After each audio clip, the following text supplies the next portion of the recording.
నమస్తే, welcome to Disha TV. Telangana రాష్ట్రంలో December 7 లోపే పూర్తి స్థాయిలో మంత్రివర్గ విస్తరణ జరగబోతుందా?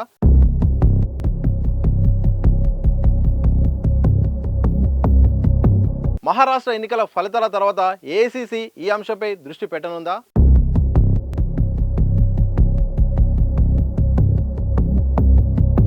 అలాగే ఎవరెవరికి మంత్రివర్గ విస్తరణలో అవకాశం వచ్చే అవకాశం ఉంది?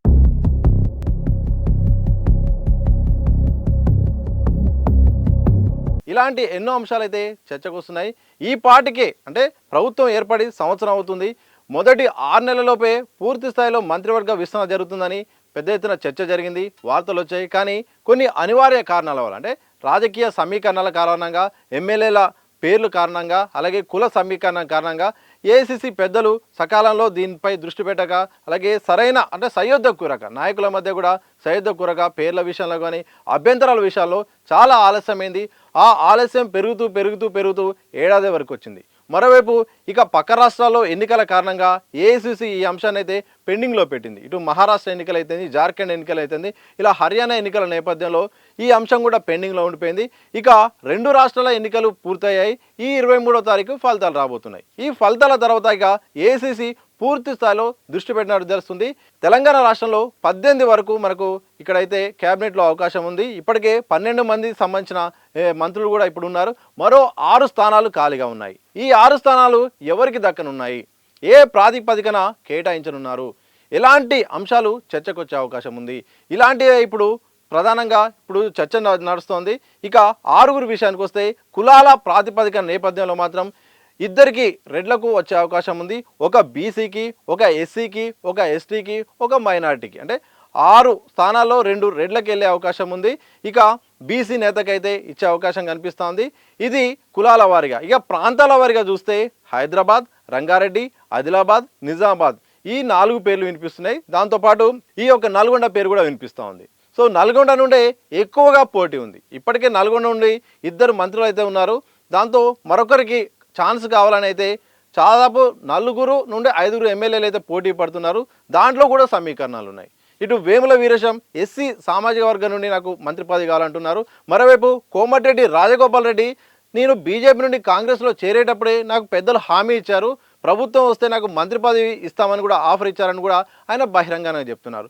మరోవైపు బీసీ సామాజిక వర్గం కింద ఆలేరు ఎమ్మెల్యే బీల ఐలయ్య అయితే ఇప్పటికే నాకు బీసీ కేటగిరీ కింద మాకు ఇవ్వాలి, అలాగే యాదవ కుర్మ నేపథ్యంలో కూడా ఇస్తే ఆ సామాజిక వర్గానికి న్యాయం చేసినట్టు ఉంటుందని కూడా ఇటు బీల ఐలయ్య కూడా అంటున్నారు. అంటే ఇలా నల్గొండలో ఈ రకంగా ఉంది. ఇక హైదరాబాద్ విషయానికి వస్తే హైదరాబాద్పై ఇంకా దృష్టి పెట్టాల్సి ఉంది. రాజకీయంగా ఇక్కడ బలంగా ఉండాల్సిన అవసరం ఉంది. ఇటు మైనార్టీని అలాగే జిహెచ్ఎంసీ ఎన్నికలను నగరంపై దృష్టి పెట్టే కోణంలో అయితే ఒక మంత్రివర్గం అయితే తప్పనిసరిగా ఇవ్వాల్సిన అవసరం ఉంది.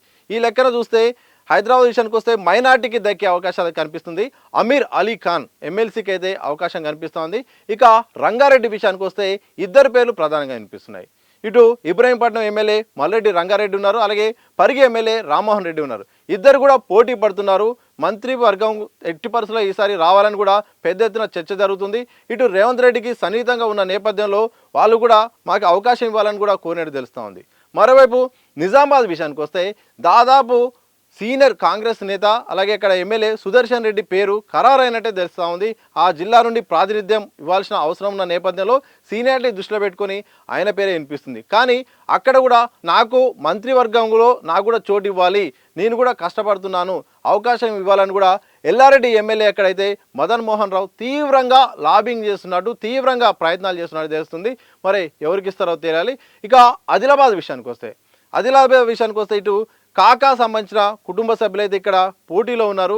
కాకా వారసులైన ఇటు వినోద్ అయితేంది, వివేక్ అయితే 2 కూడా మంత్రివర్గంలో స్థానం కోసం అన్నదమ్ములు పోటీలో ఉన్నారు. దాదాపు వివేక్ అయితే మంత్రివర్గంలో స్థానం ఇవ్వాలి, మాల సామాజిక వర్గాన్ని ఇవ్వాలి, దాంతోపాటు సీనియారిటీని తెలంగాణ ఉద్యమంలో నా పాత్రను బట్టి కూడా పార్టీలో ప్రాతినిధ్యం ఇవ్వాలని చెప్తున్నారు. కానీ ఇక్కడ కుటుంబంలోనే ఇప్పటికే 3 ఉన్నారు.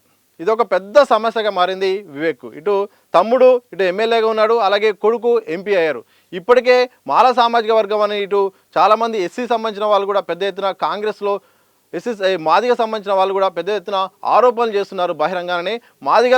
మాదిగలకు ప్రాధాన్యత తగ్గించి మాలలకే ఎక్కువ అవకాశం వస్తున్నట్టు కూడా వాళ్ళే విమర్శిస్తున్నారు. ఈ నేపథ్యంలో మరి వివేక్ వస్తుందా? మరి మరోవైపు మంచిర్యాల ఎమ్మెల్యే ఇక్కడ ప్రేమ్ సాగర్ రావు అయితే తీవ్రంగా పోటీ చేస్తున్నారు. దాదాపు నాకు మంత్రివర్గంలో చోటు కన్ఫర్మ్ అయినట్టు కూడా ప్రచారం చేసుకుంటున్నారు. దానికి సంబంధించిన కూడా యాక్టివిటీస్ చేస్తున్నారు. మరి ఎలా ఉంటుంది? సో మంచిర్యాల అక్కడ నుండి ఎమ్మెల్యేకి వస్తుందా? ఆదిలాబాద్లో ప్రాతినిధ్యం అవసరం, ఎందుకంటే ఆదిలాబాద్లో నిజామాబాద్లో చిన్నగా అక్కడ బీజేపీ ప్రాతినిధ్యం పెరిగిపోతుంది ఎమ్మెల్యేల విషయంలో. సో అక్కడ కాంగ్రెస్ వీక్గా ఉన్న ప్లేస్లో అక్కడ మంత్రివర్గం ఇవ్వడం ద్వారా ఆ జిల్లాకు ప్రాధాన్యత ఇచ్చినట్టు ఉంటుంది. అలాగే అక్కడ ఓట్ బ్యాంకును కూడా పెంచుకోవడానికి ఒక అవకాశంగా ఉంటుంది. ఇలా ఒక్కొక్క జిల్లాల వారీగా ఇట్లా ఉంది. అలాగే కులాల వారీగా కూడా చాలామంది పోటీలో ఉన్నారు. ఎస్సీ సామాజిక వర్గం నుండి, ఎస్టీ నుండి చూసుకుంటే మాత్రం ఇక నల్గొండ నుండే పోటీ ఉంది. అక్కడ దేవరకొండ ఎమ్మెల్యే బాలునాయక్ కూడా నాకు ఎస్టీ కేటగిరీ కింద మా సామాజిక వర్గం నుండి మా జాతికి ఒక అవకాశం ఇవ్వాలని ఆయన అభ్యర్థిస్తున్నారు. సో మైనార్టీ ఇలా ఉంది, ఎస్టీ ఎస్సీ బీసీ ఇలా ఉంది. ఇలా కులాల వారీగా, మతాల వారీగా, ప్రాంతాల వారీగా, ఎమ్మెల్యేల వారీగా సో ఎన్నో సమీకరణాలు ఉన్నాయి. ఈ సమీకరణ నేపథ్యంలో ఇప్పటికే సీఎం రేవంత్ రెడ్డి ఒక లిస్టు తయారు చేసినట్టు తెలుస్తోంది. ఇక ఎన్నికల తర్వాత ఢిల్లీకి వెళ్ళి ఆ లిస్టును ఇచ్చే అవకాశం ఉంది. ఏసీసీ పెద్దలు ఎవరెవరికి అవకాశం కల్పిస్తున్నారు, ఏ రకంగా ముందుకెళ్ళబోతుంది. మరోవైపు లాబింగ్ కూడా కొనసాగుతుంది. కాంగ్రెస్ పార్టీలో లాబింగ్కు చాలా ప్రాధాన్యత ఉంటుంది. లాబింగ్ చాలా ఇంపాక్ట్ చూపుతుంది. సో ఎంత సీనియారిటీ ఉన్నా, ఇంత ప్రజల్లో పేరున్నా కానీ చివరి నిమిషంలో పేర్లే డిసైడ్ అవుతాయి, చివరి నిమిషంలో మార్పు చేర్పులు జరుగుతాయి. అంటే లాబింగ్కి అంత పేరు ఉంటుంది. ఇప్పటికీ చాలామంది ఇటు రేవంత్ రెడ్డిని, స్థానిక మంత్రుల్ని, ఇటు ఏఐసిసి పెద్దలను కూడా ఎమ్మెల్యేలు లాబింగ్ చేస్తున్నారు. మాకు అవకాశం కల్పించాలని కూడా వాళ్ళ అభ్యర్థన చేస్తున్నారు. మరి లాబింగ్ ఎంతవరకు పనిచేస్తుంది, ఎవరెవరికి అవకాశం కల్పిస్తుంది, ఈ విస్తరణ ద్వారా కాంగ్రెస్ పార్టీ ఎలా ముందుకెళ్ళబోతుంది, ఇలాంటి ఎన్నో అంశాలైతే చర్చకు వస్తున్నాయి. ఇప్పటికే ఎప్పుడో జరగాల్సింది కూడా ఏసీసీ పెద్దలు పెండింగ్లో పెట్టడం, సయోధ్య కూరపోవడం వల్ల ఆలస్యం అవుతూ వస్తుంది. మరి ఎవరెవరికి అవకాశం కల్పిస్తారు, ఆ అవకాశం ద్వారా ప్రజల్లోకి ఎలా వెళ్ళబోతున్నారు. ఒకవైపు స్థానిక ఎన్నికలు ఉన్నాయి. ఆ స్థానిక ఎన్నికల నేపథ్యంలో ఎలాంటి నిర్ణయం తీసుకోబోతుంది, ఈ నిర్ణయం ద్వారా పార్టీలో అయినా అంతర్గత సమస్యలు వస్తాయా, సర్దుమణిగేలాగా అంతకంటే ముందే చర్యలు తీసుకోబోతున్నారా, ఇవన్నీ తెలియాలంటే మరికొద్ది రోజులు వేచి చూడాల్సిందే.